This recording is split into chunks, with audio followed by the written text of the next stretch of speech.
Hindi sang-ayon ang mayorya ng mga Pilipino sa impeachment ni VP Sara ayon sa survey.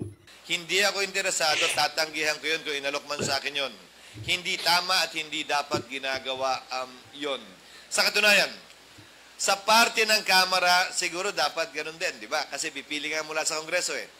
Hindi naman din siguro dapat konsiderahin yan nung mga pumirma at nung mga nagsusulong nito. Release na, nagamit na, considering election pa naman ngayon, Manong Jay. Puso sila lahat. Puso sila lahat. Pag nagkataon. Yes. Magandang araw sa inyo mga kasama. Nandito na naman si Kuya Goods nagbabalik. At syempre, kung hindi ka pa nakasubscribe sa ating mga channel, o sa ating mga channel, sa ating channel pala, mag-subscribe ka na, huwag kang pahuli sa mga balita, issue at reaksyon ng bayan, ha? Oo. At syempre, i-bell all nyo para automatic meron kayong notification na matatanggap.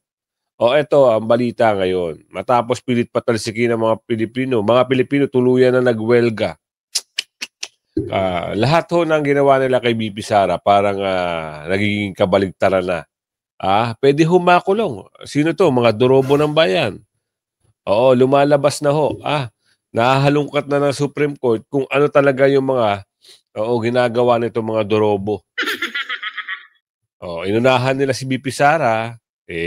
Sorry. Taong bayan na ho ang umaayaw dito sa mga namumuno ngayon. Sino ba nga na namumuno ngayon at mga alagad dito, wala na kayong saysay. Ang gusto ng taong bayan ay VP Sara. Yun lang. Wala nang iba. Mga Duterte. Magandahan lang nito, ang Supreme Court ay talagang mabusisi, Alam nila yung ginagawa nila. Alam nila yung nangyayari. 'Di ba? Hindi sila kumakampi doon sa mga dorobo. Usapin kasi ito ng pera ng bayan.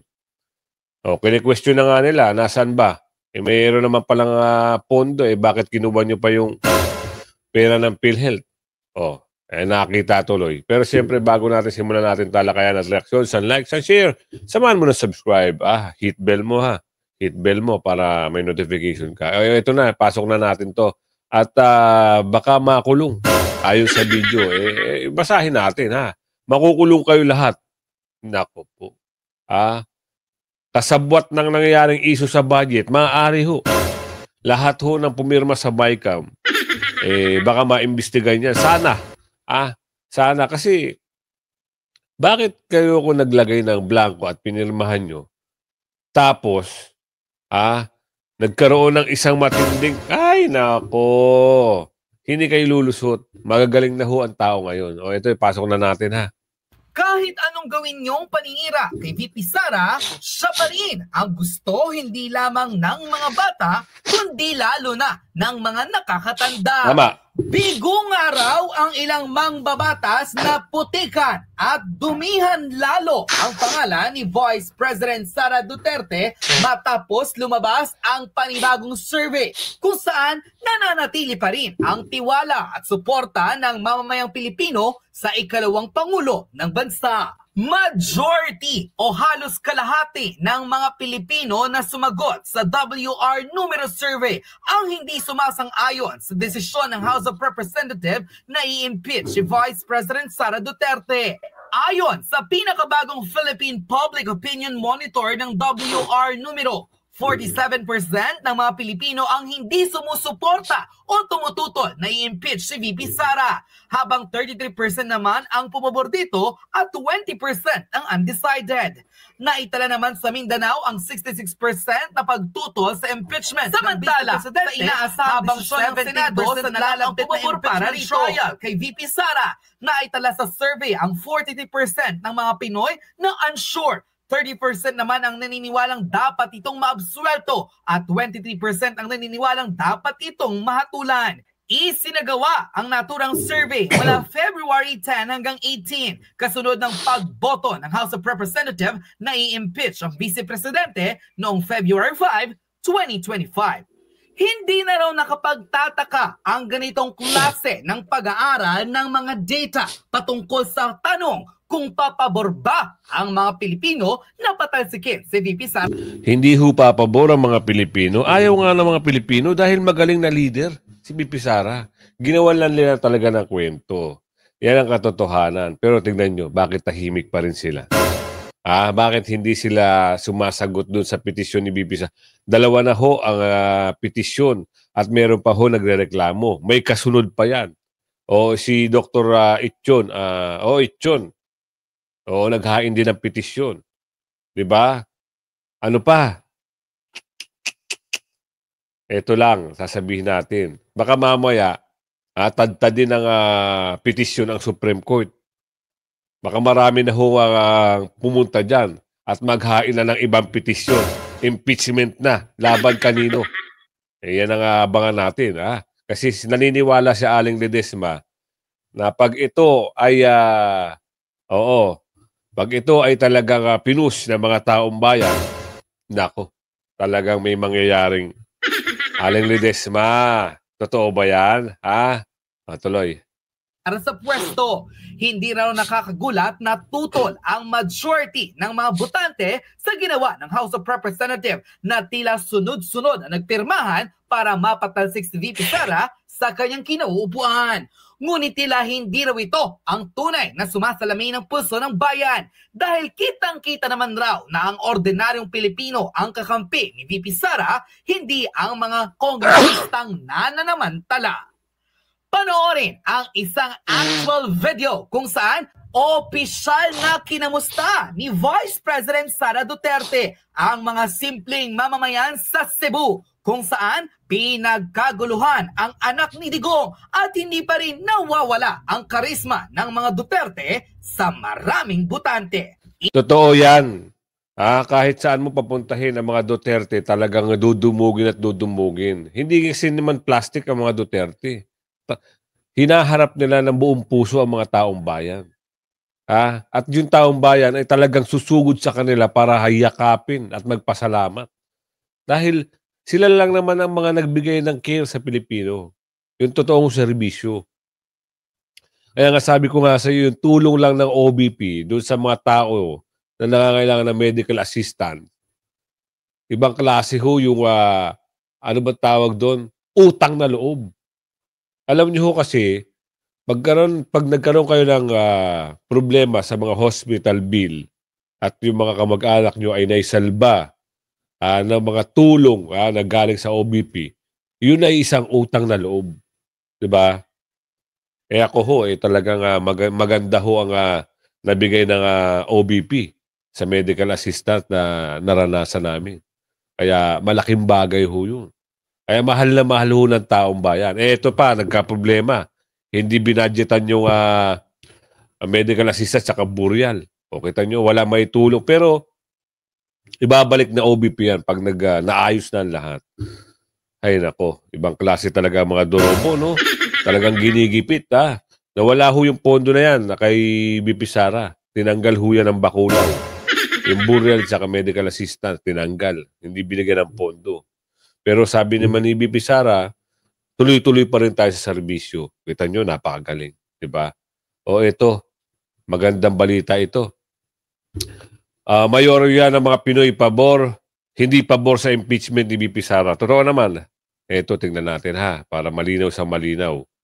Kayo ang makakapag-react dito Reaction nyo at comment, abangan natin yan O ito, tuloy natin. Hindi sang-ayon ang mayorya ng mga Pilipino sa impeachment ni VP Sara ayon sa survey. Sa gitna ng issue, bumaba rin daw ang satisfaction rating ni PBBM. Ang detalye sa agenda report ni Hannah T.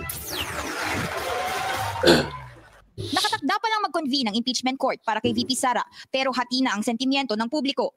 Sa kabila nito, naniniwala ang ilang mambabatas na magbabago pa ang pananaw ng karamihan sa oras na umusad na ang paglilitis. Siguro doon masasabi natin at makikita at maliliwanagan ng mga kababayan natin Naku kung po! ano ang laman nitong impeachment complaint. Batay sa WR numero survey, Kalang, 47% ng mga Pilipino ang hindi pabor sa Kalang, maliliwanagan ng mga Pilipino. Alam na namin.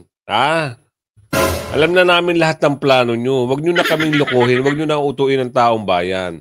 Lahat yan ng mga propaganda nyo, playbook, talagang gusto nyo lang. Kasi hadlang si BP Sara. Kaso problema nito, eto, kuya. Oo, sinusuka ka na sa Distrito 3. Wala ka ng saysay. Paano yan? Ano pa yung buwaging boses mo dyan? Oo, di ba sabi nga ni Yorme dati, doon sa pakukos niya, ikaw ay ginawang konsehal at ginawang congressman. Dati mabait ka raw eh. Ngayon, nakadikit ka lang daw, akala mo kung sino ka. Gusto mo balikan natin yung video? Yun ang sabi. O kaya, Distrito 3, Maynila, alam nyo na. Yung mga ganito na dating mabait, nagkuwa-kuwarian lang. At biglang nakadikit sa, alam mo na yung, ang langaw, pag nakadikit sa, ay, nako. Tuloy. Impeachment ng bise. 33% ang sumusuporta, habang 20% ang walang opinyon. Malakas pa rin ang suporta kay Duterte sa Mindanao. Tama. Kung saan 66% ang kontra sa impeachment. Pero sa Metro Manila, 48% ang pabor sa galaw ng Kamara. Nako, hindi ho pabor yan. Oo, ginagawa lang ng kwento yun na pabor. Hindi. Mag-survey kayo. Oo, ipasurvey mo yung mga bakulaw. Yung totoong survey, i-live survey nyo. Baka magulat kayo sasabihin ng mga tao. Lahat ho alam na kung sino ang dapat i-impeach. Ano ba ang nangyayari? Project, tutuloy mo na lang, wala. Gold reserve, utas. Ano pa? Yung PhilHealth, meron naman palang nakaalat na pondo sa... Anak ng tipakulong, Nangutang. Walang project. Walang masabi kung ano yung nagawa doon sa utang. Sa inutang. Ito, ano to? Sige, Banat. I think para sa akin personally, these surveys would only speak about how important the impeachment process is to the people. Pero habang hati ang opinyon Isa pa to. Taga Mindanao yan, taga Mindanao. Alam nyo ba kung ano ang tama? Baka mamaya nagkakamali kayo. Baka maiboto nyo pa eh. Naku po. Tatakbo kaya to? Hindi ko alam eh. Kung tatakbo man yan, di good for him. Mga taga Mindanao na ho ang bahala sa kanya. Kung gugustuhin pa ba siya. Alam nyo na, taga Mindanao. ng publiko, walang kasiguraduhan kung anong magiging hatol ng Senado. 43% ng mga Pilipino ang walang tiyak na opinyon sa impeachment trial. 34% naman ang naniniwalang dapat siyang mapawalang sala, habang 23% ang gustong mapatalsik siya sa pwesto. Ang kailangan lang naman natin gawin natin kung ano yung talagang naatas sa atin na responsibilidad ng naayon sa saligang batas. Alin, Alin, dapat kasi ang pinagtuunan nyo, ito yung mga budget nyo. Oo, nagsipirma kayo dyan para ma-impeach si VP Sara, pero yung usapin sa BICAM, hindi nyo na-imbestigahan. Kailangan pa ba na Supreme Court ang umaksyon? Wala na, hindi na kayo kakampihan ng Supreme Court niya.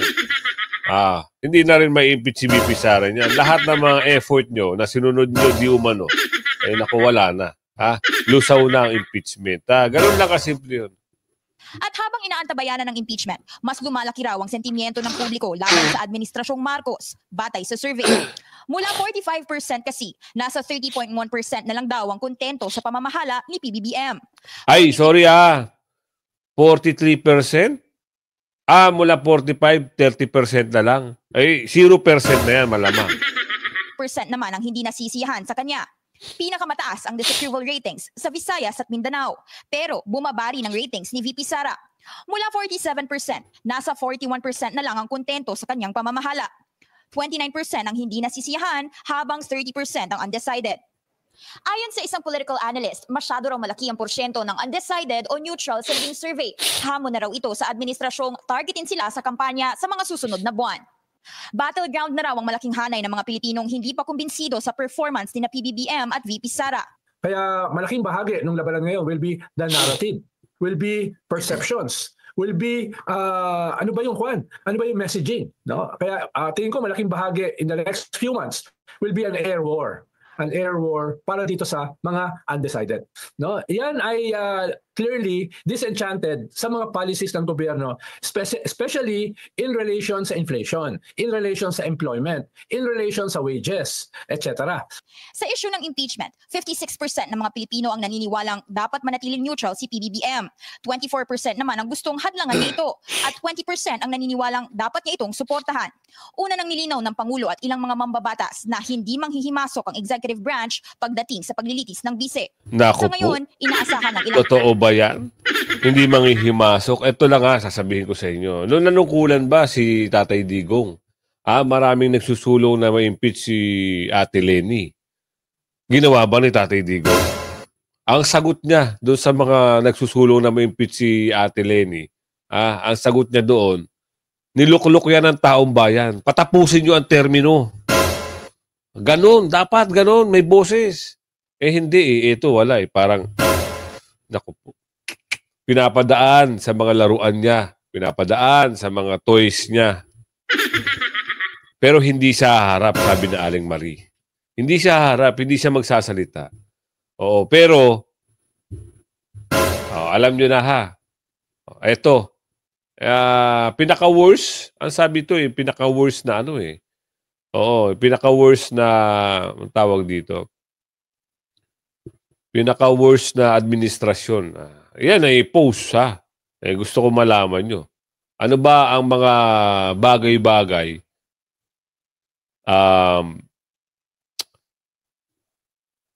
ito, bibigay ko sa inyo yun. Post to ni Kuya Jay. Ang sabi dito, lakihan natin Inisipon ako Ito, Solgen overload. 6 urgent cases before the Supreme Court.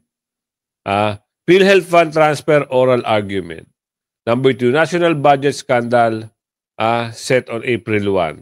Number 3, Mindanao lawyer petition to the impeachment of the Vice President giving 10 days. Number 5, SOCMED critics and bloggers.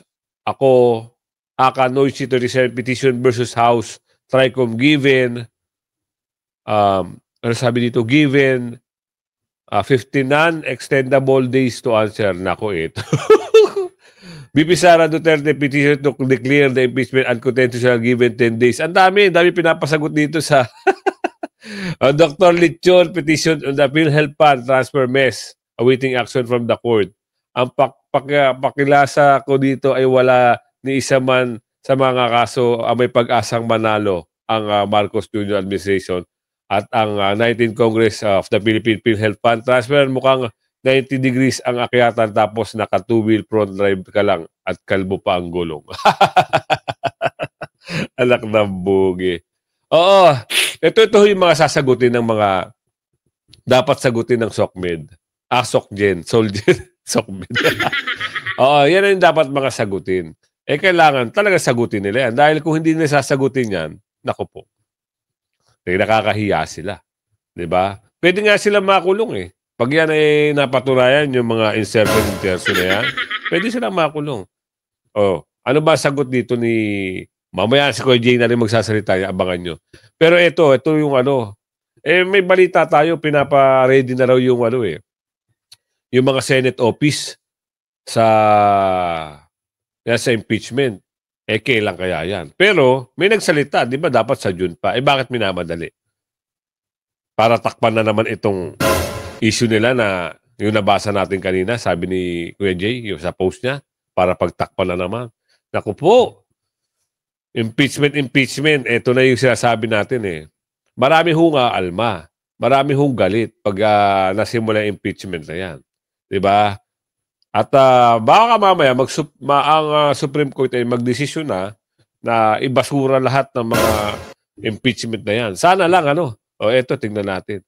Pwede ba makialam ang Supreme Court? Hindi natin alam. Alamin pa natin yan. Pero doon sa mga nakaraang video, parang pwede raw ata no? Oo. Bukod sa Senado, pwede ata Supreme Court ay makialam. Hindi natin alam. Alamin natin. Eto, ano yung nito? Pahayag nito. Bise. Ang pangit naman nun sa panlasa. Kami magdedesisyon, kaugnay niyan. Tapos yung pala, interesado ko at gusto ko pala. So ngayon pa lang sinasabi ko. Tandaan nyo yung sinabi ni Kuya ha. Hindi siya interesado ha. At nung nakaraan, ang mensahe niya sa June pa. Ano ito nababalitaan natin na sa March at pinapamadali na yung hindi man sa March o pinapamadali ng mga opisina sa Senate para sa impeachment trial. Hindi ako interesado, tatanggihan ko yun kung inalok man sa akin yun.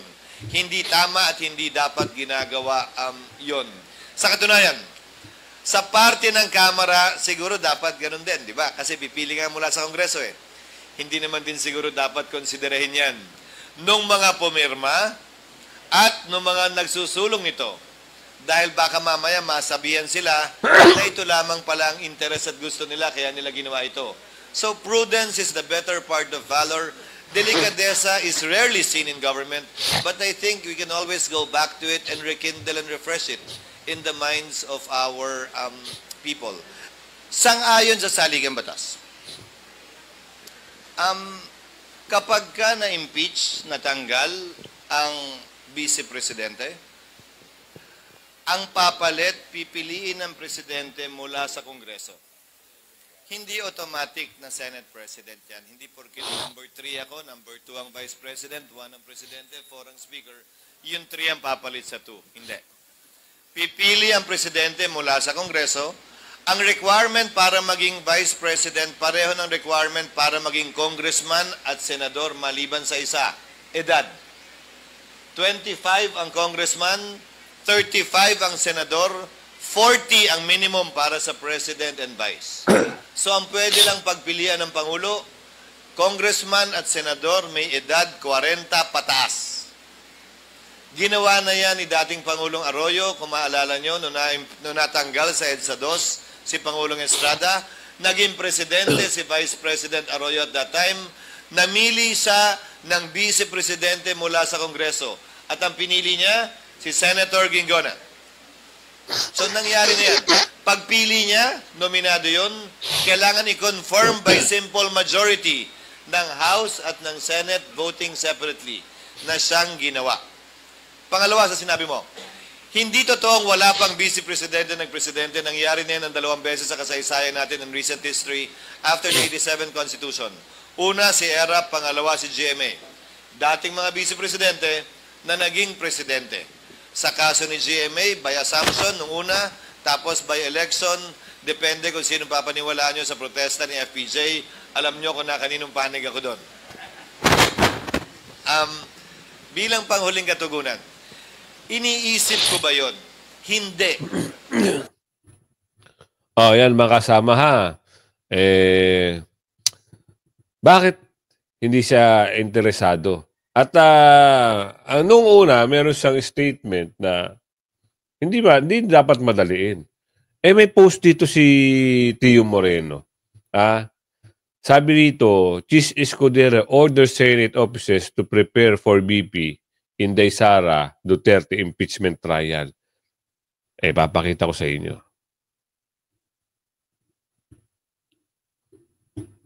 Post ito post ni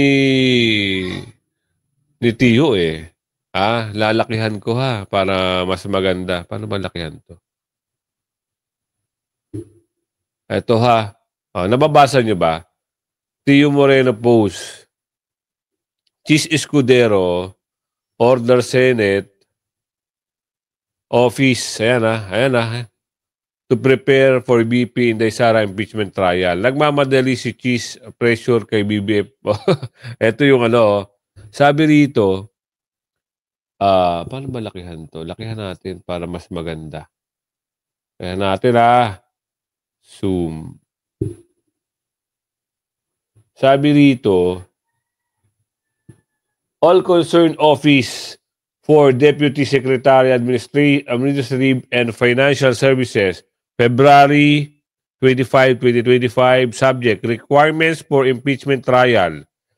Kindly advise the Administrative and Financial Service, AFS, if your office has budgetary requirement or requirements for supplies and equipment and the other item for the conduct of impeachment trial in the Senate. Please submit your request at the earliest. All requests will be subject to approval by the Senate Secretary. Noted, Attorney Renato N. Bantug Jr. Tingnan natin ha. Ano pa? Ito ho. Subject. Organization of the administrative support to the Senate setting as impeachment court. Oo. Where, as February 5, 2025, the House of Representatives transmitted to the Senate of the Philippines a verified complaint for impeachment against Vice President Sara Duterte. Where's the rules of the rules of procedure of impeachment trial. Oh, hindi natin mabasa eh. Pakita ko na lang sa inyo ha. Ito ho ha. Oh, ayan ha. The Sergeant of Arms shall be responsible for. Oh, nakapirma. Nakapirma si Kuya. Ayan sa baba. Kita nyo? Oh, ano meron? Yan ang tanong. Diba? Kailan kaya ito? Yung post na yan. Kailan kaya mamadaliin at kailan kaya gaganapin? Ito yung post ni Kuya Jay. Kailangan nyo malaman to. Yung vlog niya. Makukulong lahat ng kasabwat. Siya na bahala pong magbaliwanag. Isipin mo, mabibilanggo lahat sila. Pati yan sila Gades, Hope Libiran, sila Ami Pangandaman. Ha? Kasi sila yung pumipirma ng mga saro ng notice of allotment Ha? Ng funds availability Paano mo i-release yung pera na hindi mo pa kinikita? Nako. Kasi tandaan natin buwis ang pinagbabasihan, April pa ang deadline ng pagbabayad ng buwis. Kako bakit nagkaroon ng ika-4 na impeachment? Alam mo, ako'y matagal na naging aktibo sa media, no? Dumaan tayo ng ilang presidente. Marcos, Aquino, Ramos, Erap, sino ba pagkatapos ni Erap? Si Macapagal Arroyo, si Ninoy, si Duterte, no? 7 presidente. Ngayon lang ako nakakita ng hindi lang 10 points Kasi noong panahon ni Speaker Villar, parang isinyot ng 3 points. Pero yun, dumaan sa proseso. Sa Korte Suprema, na-release na, nagamit na. Considering election pa naman ngayon, Manong Jay. Posa sila lahat. Posa sila lahat. Pag nagkataon. Ng Taong Bayan kahapon, no? As soon as i-announce ng tagapagsalita ng Korte Suprema na binibigyan nga ng pagkakataon, 10 araw, ang House of Representatives para tugunan, no? Yung habla ni Vice President Sara Duterte kaugnay sa sinasabing unconstitutional na pagsasampa ng impeachment complaint, pagproseso nito at kanilang pagsang-ayon, no? Diyan sa mababang kapulungan.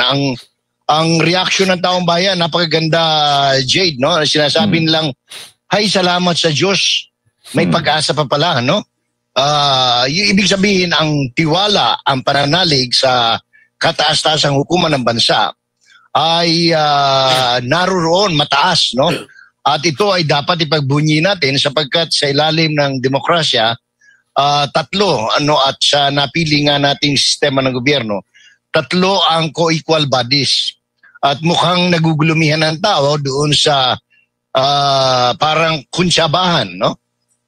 Sa pagitan ng legislative at ng executive. At ngayon nga, dito nasusubok yung independence ng Supreme Court. Gaya ng kanilang pakikinig kahapon doon sa pagtalakay naman, no? Sa issue ng paglilipat ng pondo ng Philippine Health Insurance Corporation papunta sa National Treasury at paggamit nito ng Kongreso doon sa naturang pondo, no? More or less ang hinihingi nilang mailipat noon ay 89 billion at mukhang 26 billion na lang ang hindi pa naililipat. So ngayon pagdating dito naman sa impeachment ni Vice President Inday ay nakikita natin na gumugulong yung hustisya sa bansa. Bakit? Sapagkat ito'y proseso. Nagsampa ng kaso, binibigyan ngayon ang respondent ng 10 araw para sagutin bakit hindi kinakailangan ideklara ng Supreme Court na wala sa hulog o unconstitutional, labag sa batas, labag sa saligang batas, ang nasabing impeachment o pagsasakdal kay Vice President Duterte, Jade. Alright. Marami ang school of thoughts, no, sa lay o sa batas. Kaugnay nga niya, no, ng pagpapatawag ng special session. Ngayon, doon muna sa paggaganyak ni Mr. Pimentel kay Attorney Tolentino. Pareho itong abogado eh. Sapagkat ang si Mr. Tolentino unang-una ay siyang majority leader, no? In other words, siya ang nagkakalendaryo at siya rin ang parang tumatay yung chairman ng Senate Committee on Rules. Nagkakalendaryo ng mga kung ano ang gagawin ng Senado. Kaya lang, pag ating pong nilimi yung mga iba't ibang punto de vista o point of view ng mga abogado, lalo na ng mga tinatawag nilang legal eagles, ay lumalabas na mas higit na nakakarami, no?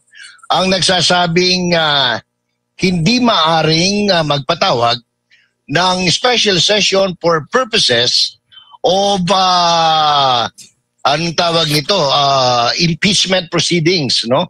O impeachment trial. Hindi lang mga ordinaryong abogado ito, mga dating maestrado ng Korte Suprema, kinabibilangan niya nila Justice Carpio, Justice sino pa ba yung isang Skuna, no? Na sinasabi nilang pwedeng magpatawag anytime ng special session ang presidente sa Kongreso kung merong emergency, urgent, nagmamadali, katulad halimbawa, kinakailangan mag-declare ka ng anong tawag nito? Merong isa-certify na urgent, no? Nagmamadali, emergency, legislative measures, pagsasabatas. Kasi nga, tinitingnan nila ito pong impeachment ay hindi naman ito gawain ng pagsasabatas o pagpapanday ng batas. Manapa ito ay isang sui generis, no? May sarili itong pangangatawan, may sarili itong personalidad. Sapagkat hindi na nga ang itatawag diyan Senado kundi Senate Impeachment Tribunal. Yan, kita nyo ha. Yan ang sinasabi natin. Lagi yung iisipin na lang, lahat ng sinasabi ng ni Kuya Jason talaga hong totoo yan. Dahil ang laban lang naman dito ay politika eh. Pinupolitika nila si BP Sara. Yan ang katotohanan. Ngayon, dahil sa wala silang makitang ebidensya doon sa sa COA na yan. 'Di ba? COA nagsalita, wala, clear si BP Sara eh. Gumawa na naman sila ng isang palabas. Ito na impeachment. Ngayon nagpetisyon si BP Sara, ang nakikita natin dito, yung mga kalaban dito ay mga PP. Ayaw magsalita ngayon Supreme Court na nagbibigay ng rito. Kaya abang-abang lang kayo sa mga daily upload natin mamayang hapon meron po tayong upload. Sige, bye-bye!